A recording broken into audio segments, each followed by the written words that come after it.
on my phone. Welcome back to the Law and Crime Network. My name is Stephanie L. Willis, and I am still here with you. We are covering the Wisconsin versus George Burch matter, gavel to gavel. At this point in time, the court is in recess, but they will be back at 2 p.m. Eastern Standard Time. So once we get back into the courtroom, we'll be sure to bring you some live coverage. I'm really happy to have Gary Gerstenfeld with us. Gary is a criminal defense attorney out of Maryland. Gary, thank you so much for being with us this afternoon. How are you?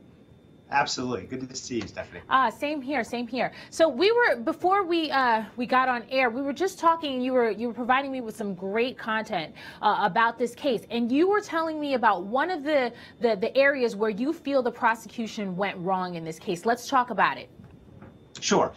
Okay, so the state has a pretty good case. I mean, they got the DNA evidence, which is very compelling. They have the Google tracking.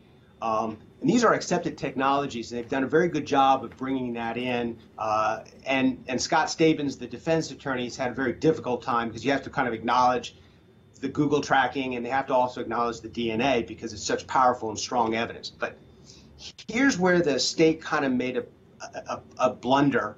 Not enough, I think, the defense is going to win, but still a blunder. And that is this new emerging technology, which is called Trust Snapshot, which basically is Progressive Insurance Company's way of getting real-time information about an insured and being able to monitor how that car is being driven. This is very important because now, with this information, they could point out, for example, that it would help the state because Nicole Vanderhayden's vehicle actually has this Trust Snapshot device installed in the car, which means they know that car didn't leave the house that night. It stayed in the garage, which is very important because it shows that George Burch, once he was home, not George Burch, I'm sorry, that Doug Dietrich, the boyfriend, once he was home, about 2 o'clock in the morning, 3 o'clock in the morning, he goes to bed, and he didn't leave.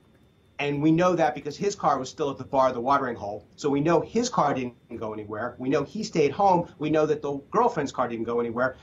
The state blew it by not being able to bring in the Progressive Insurance people to say, hey, this car didn't go anywhere. We know that.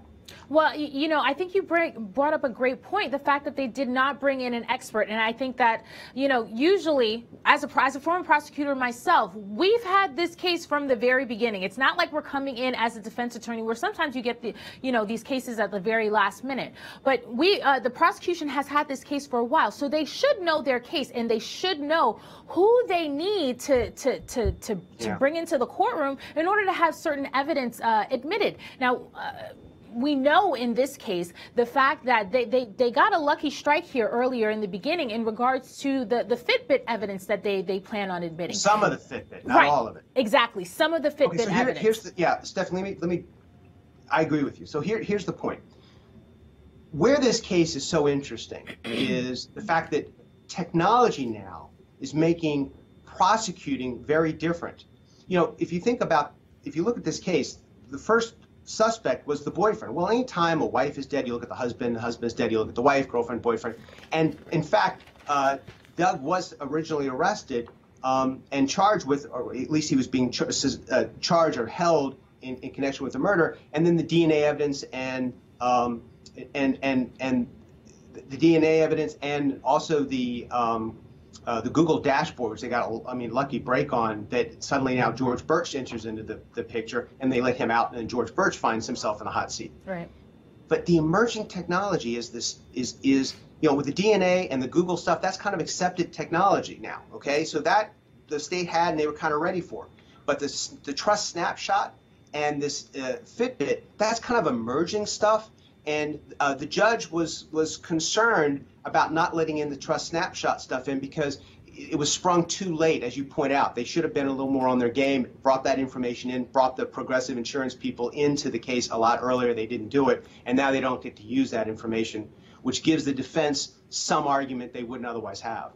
And you're right. Here's the thing. In regards to this accepted technology, I think you brought that's a great point that you brought out, only because the judge in this case, one of the reasons why he allowed some of the Fitbit evidence in is because it's technology that's known to a lot of people, and something that we assume that a lot of the members of the jury will be able to understand. What we're going to do now is we're going to throw to a clip of Officer Robert Bordelais, who obtained the cell phone, from George Burch throughout the investigation. So we're going to take you to that clip right now, and we'll talk a little bit about it when we get back.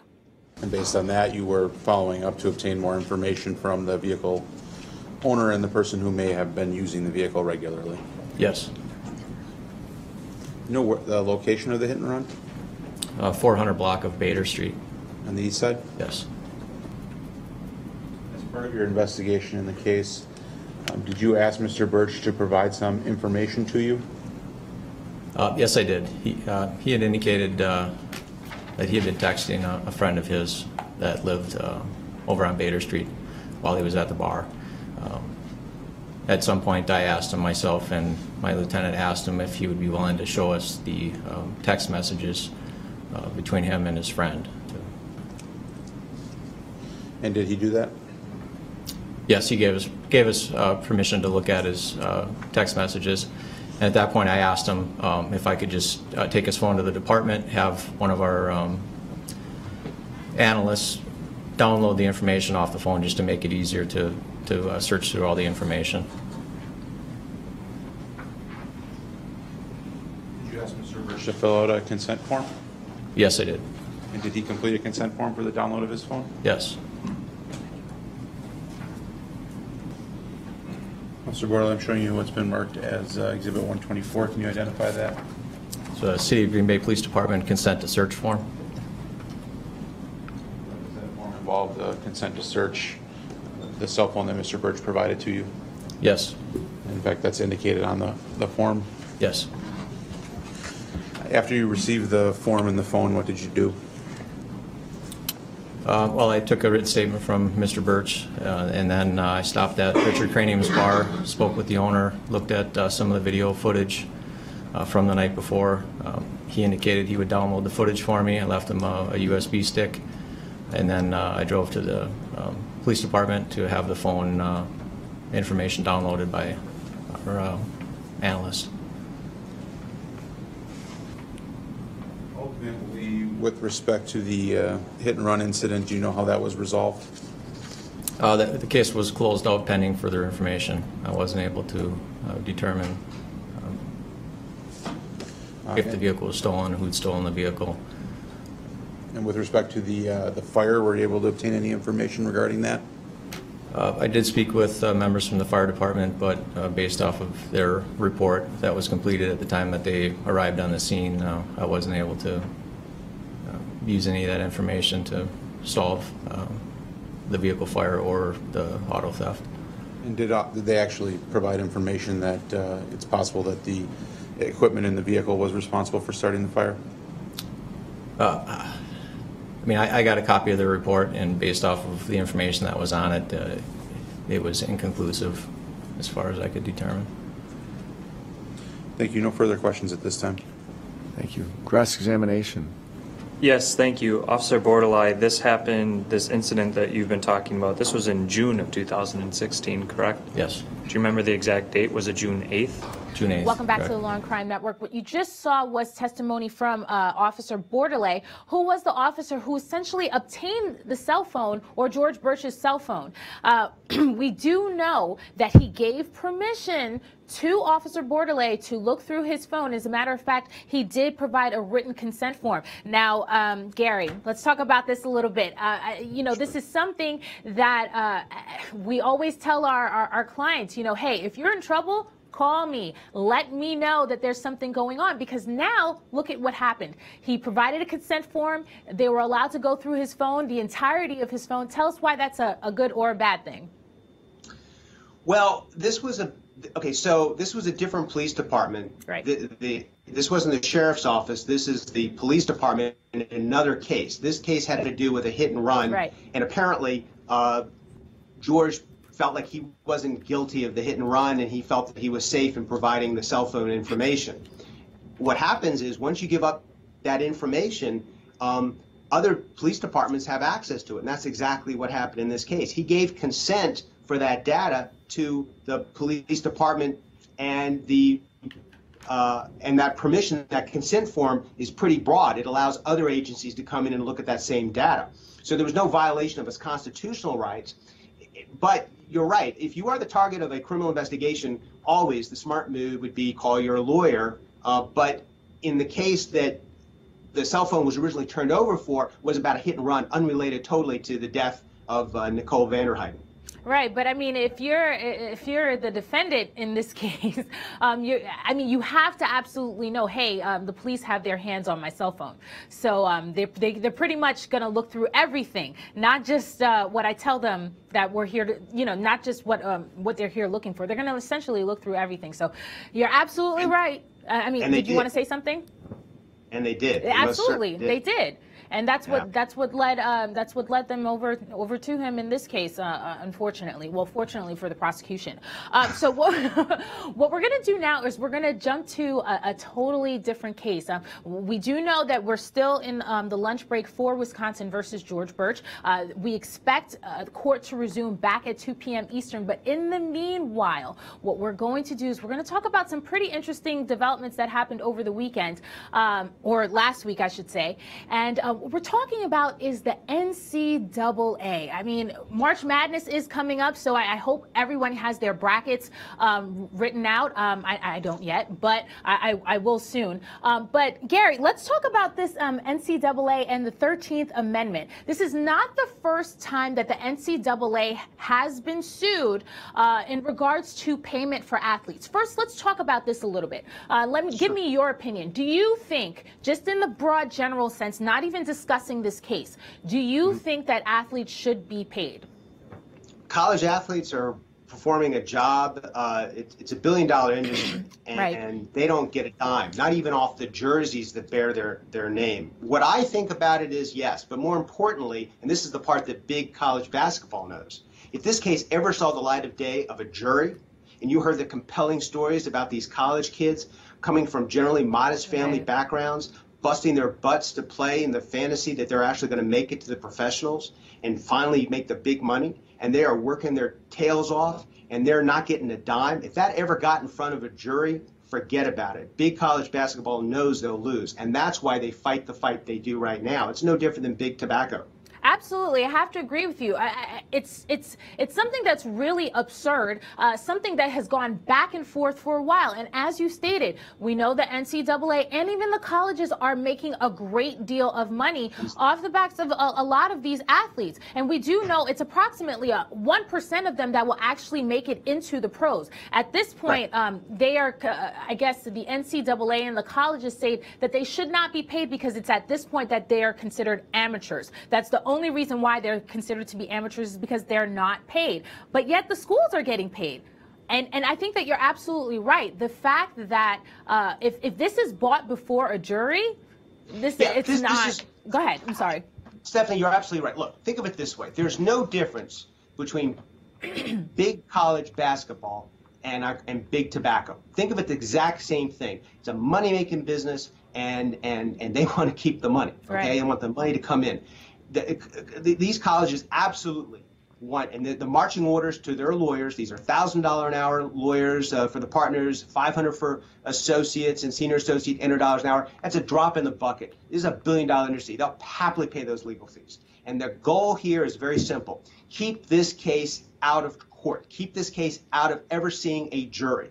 And that's exactly what happened in this particular argument they made. It's crazy, arguing that, basically sort of this analogy that, hey, there's a caretaking function of the colleges. And so in a way, these players are kind of like slaves, and therefore we don't have to pay them because, well, if you're a prisoner and you're in jail, you don't get paid, and there's law for that, and that's true. And sort of the same sort of analogy should apply to these college kids.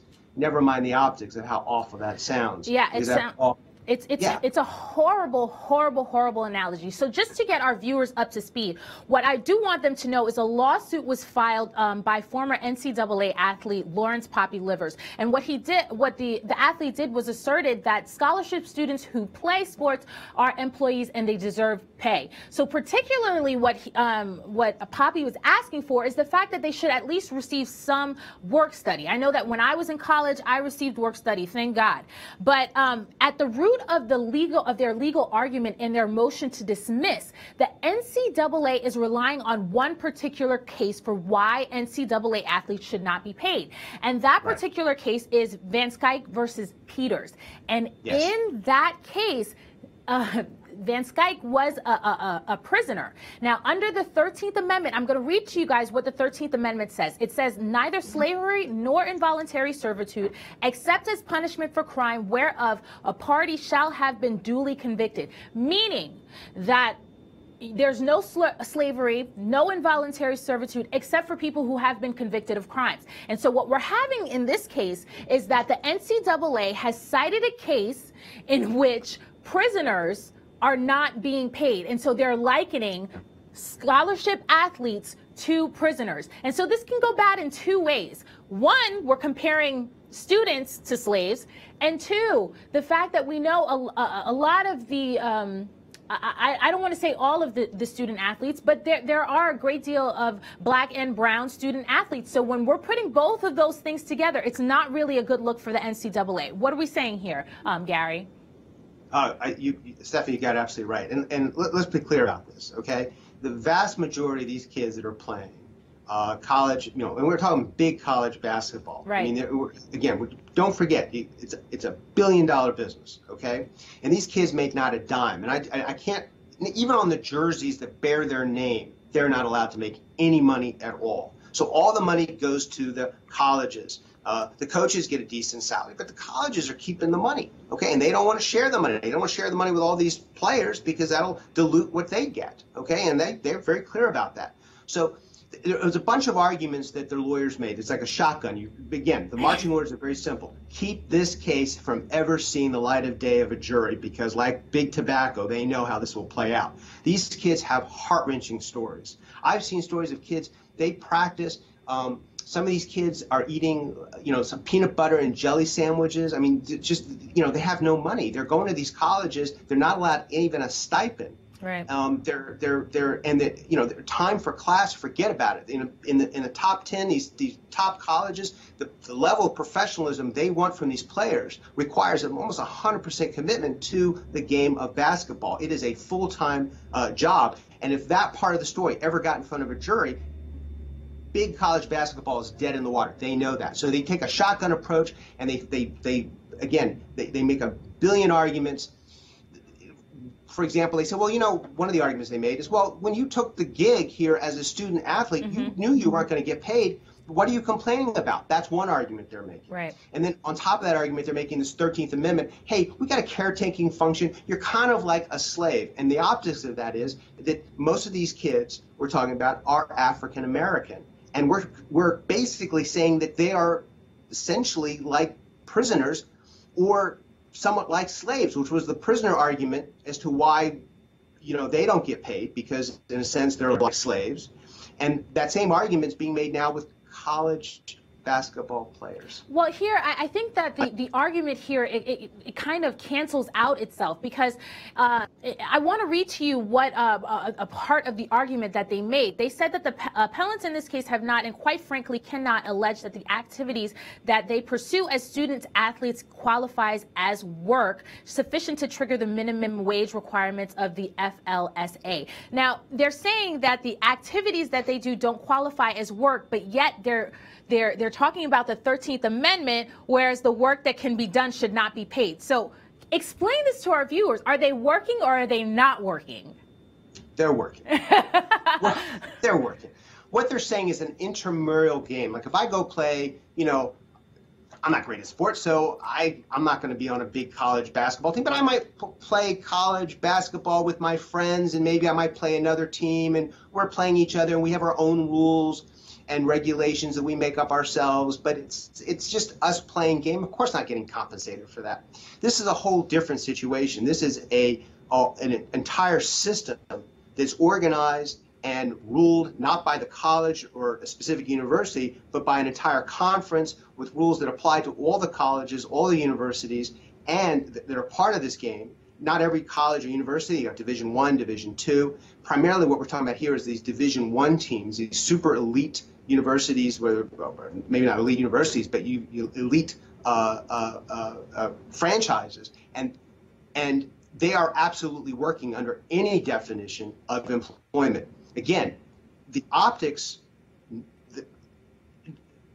big college basketball knows if this ever got the light of day of a jury, they're dead in the water, okay? So there is no math in terms of whether they're right or wrong. They know they're wrong. They know if this ever got in front of a jury, they're dead. So just like big tobacco, the plan here is keep firing, keep pushing, keep shoving, keep this case from ever getting in front of a jury. That's the goal here, and it's a very simple one. So among the million of arguments they make, the one that they seized on here is this sort of like, well, the 13th Amendment, you know, they're kind of like prisoners, which is sort of like slaves. And that was a compelling argument that they, not compelling, but that was a big part of the argument that they made. Right. You know, I'm going to keep reading from what from the motion to dismiss that they filed. They put towards the end of their argument, they put, simply put, student athletic play is not work, at least as the term is used in the FLSA. We therefore hold as a matter of law that student athletes are not employees and are not entitled to a minimum wage under the FLSA. Now, I can remember back when I was in college, and this was a little while ago, but I do recall, you know, I was on the dance team at the University of Miami. Shout out to the U. What I can say is I do know that the student athletes, they worked very, very hard. And now the football players, the basketball players, swimmers, soccer players, they worked hard. Not only did they have to go to school like the rest of us, but they had to be up early in the morning for weights. They had to be watching film. You know, then they had to go to class. Then afterwards they had practice. Then they went back to watching film. I mean, this was more like they were working like 2 shifts, I should say. So I can honestly, in my opinion, say that this qualifies as work. But the problem is, I think that we also need to consider is, let's say this does happen. Let's say courts agree that student athletes should get paid. I don't think that that's going to happen. But let's say that they do agree that the student athletes get paid. How does this work now? Because are we going to get into some Title IX issues? How are they going to, I guess, wage how much each department or each specific sports get paid? Or each specific athlete, I should say, gets paid. Because we do know that in some cases, for some schools, a football team is going to bring in more money than, let's say, a soccer team. Yeah. How do you think we're going to deal with that? Well, that's a whole nother issue in terms of how, you know, what kind of stipend or salary. But at this point, the math is pretty easy. Right now, the kids are getting zilch. They're getting not 1 penny, okay? So do you base on how much profit the college or university is getting? Is that net profit, because they can hide their profits by just making up a bunch of expenses? Is it gross sales? I mean, you know, certainly there'll be a mechanics set up so that there is some kind of a compensation that makes sense. But I mean, we're far from being there. But at some point, I do believe that, again, if the college players keep pressing this issue, and certainly it didn't help big college basketball making this 13th Amendment argument, because the optics are so terrible. And it finally perhaps gives some breath to the college, the student college position, the player position of, hey, we want to be compensated for what we're doing, particularly because we're bringing in so much money to the university we're playing for, and we're not seeing any of that money back. Some systems needs to be set up to recognize the contribution that these kids are making towards the university in terms of all the money they're bringing in, which maybe is a different situation than, for example, if you're playing intramural game, or in case dance or things like that, which are hard activities in terms of the commitment and things like that, but in terms of actual financial contribution to the college or university, it's not bringing in that kind of money. People aren't buying jerseys of top dancers. They are paying money for the names of players. And well, those I players can are tell getting you that they did pay a lot of money to come and see us dance at the University of Miami. Shout out to the Sensations. I can tell you that. But, you know, what we're going to do is one final word that I do want to say about this. I think that it's horrible that the NCAA likened student athletes to slaves. We do know that the 13th Amendment deals with slavery, period. There's a great documentary out about it. But I do want to say that I do think that it's horrible that the NCAA is doing this. And we'll see how this, hopefully we'll be able to provide an update for our viewers to see how this all pans out.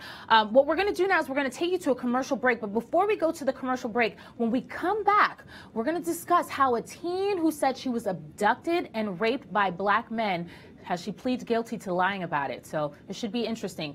Come back and we'll talk a little bit about this with Gary when we get back. Honor. Welcome back to the Law&Crime Network.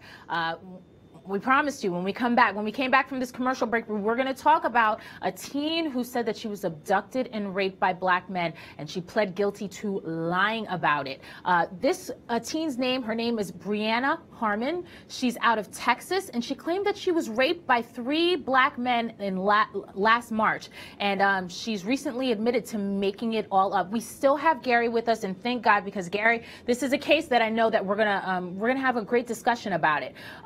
And considering everything that's happening with the Me Too movement and the Time's Up movement, tell us, let's talk a little bit about what this case, what was she thinking in doing this? We do know that Brianna is a young woman. I believe that she was 18 at the time that this happened. She may be 19 at this time right now. But what we do know is that she pleaded guilty on Thursday to 4 felony charges of tampering with physical evidence and government documents. Her attorney has recently stated that she's very remorseful for making up the story, and she's set up for sentencing on March the 20th.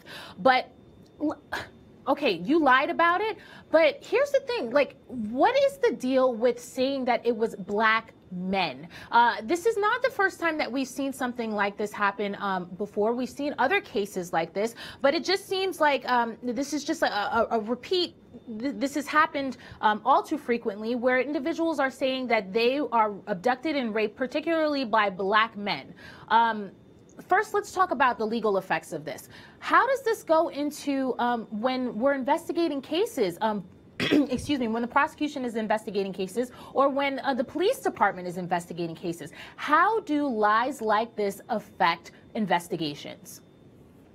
It's a real problem for the police because it's a political issue. Okay, so the police have to take the allegations seriously. She shows up at a church. She's got scratches on her.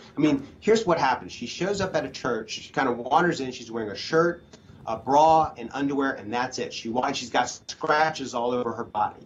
So she comes in. Clearly something has happened. And they question her about what happened, and she makes some comment about how she was assaulted, and then she starts the ball sort of rolling down the hill, and then she says it was 3 men, black men. They were wearing ski masks. 2 raped her and 1 held her down, and she starts adding more to the story and adding more to the story. To the credit of the police, what they didn't do is, from what I understand at least, they didn't just sort of send out do sort of a manhunt and start looking for wandering black men and grab them and say, okay, is this a suspect? Did this guy do it? Which has happened in other cases of false accusations, where they just literally said, okay, we believe you, and go out and just grab guys at random, black men at random, and hold them, and they were arrested. In this case, fortunately, the police sort of did a thorough investigation. They questioned her from the very beginning.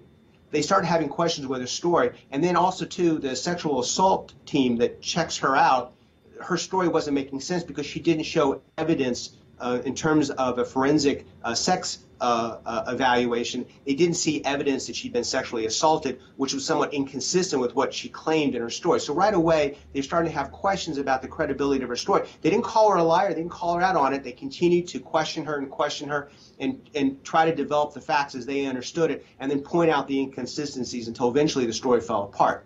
The good news in this is that the police in Texas did a great job in ferreting out the facts before they start grabbing people off the streets. And to me, the real tragedy would have been if somebody or if had been arrested or charged with this, their name, you don't get your name back. If you get charged with sexual assault, sorry, our bad, we're, our mistake, you never get it back. There's always going to be this shadow or this cloud of suspicion about why you were charged or arrested in the first place. You don't get your privacy back and you don't get your reputation back. So thank God in this case, as bad as it is, and it is bad, it at least isn't as bad as it could be because nobody actually got accused, nobody got arrested. And that, to me, is the good news out of the story. I think you made great points, and I just kind of want to talk about them a little bit because you brought up the fact that no one, thank goodness, because of the great investigation that was done by the police department out in Texas, that nobody was arrested as a result of this. Because we do know, let's say, I know this happened a while back, but the Central Park Five, they were they were charged after spending charged and convicted. Thank you. After spending hours and in the police department being investigated, and they were minors. I believe they were 14, 15, and 16. At the time. They also stated that they provided confessions as a result, and they spent 14 years in jail only to come back later and be exonerated because of DNA evidence. So thank God for that, because then we could have had individuals who were locked up for no reason, and this goes completely against our justice system. So go ahead. Yeah, Stephanie, we don't have, I mean, here's the thing. In today's climate where there are no facts, if you say it's raining outside and I say that's fake news, it's not raining outside, I have my alternative facts. So the problem is when you get charged or accused of a crime, it doesn't matter that you're found not guilty. It doesn't matter that the police say, oh, we have the wrong guy. I had a client last year who was charged in first-degree murder, and the wrong guy, wrong church, wrong pew, wrong guy, okay? It took me about 60 days to point out exactly where he was every step of the moment, and basically I was able to show that he couldn't have committed murder. Well, the good news is the state dropped the charges. The bad news is if you go on the internet and you type in my client's name, you'll still see that he was charged with first-degree murder. Try to get a job. Try to get a security clearance.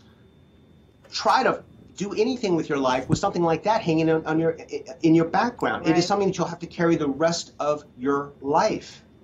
Right, absolutely. And it's not, I think you brought up a great point in regards to the defendants who could have possibly been charged, excuse me. But let's also talk about victims or survivors who have been raped or sexually assaulted. This just makes them look horrible, or it provides a bad representation on them because they are always thinking, well, nobody's going to believe my story. That's a lot of the reason. That's part of the reason why a lot of victims don't come forward, because they feel as if they will not be heard or that no one will believe their stories. And then you have something like this happen, where an individual is stating that she was abducted and raped just so that her boyfriend doesn't break up with her. And we know that she's young, but at the same time, this I guess kind of just puts a hump in the entire Me Too or Time's Up movement, because it's allowing people to say, you see, victims do lie. So, individuals do lie about these types of circumstances. What do you think? Right. Yeah.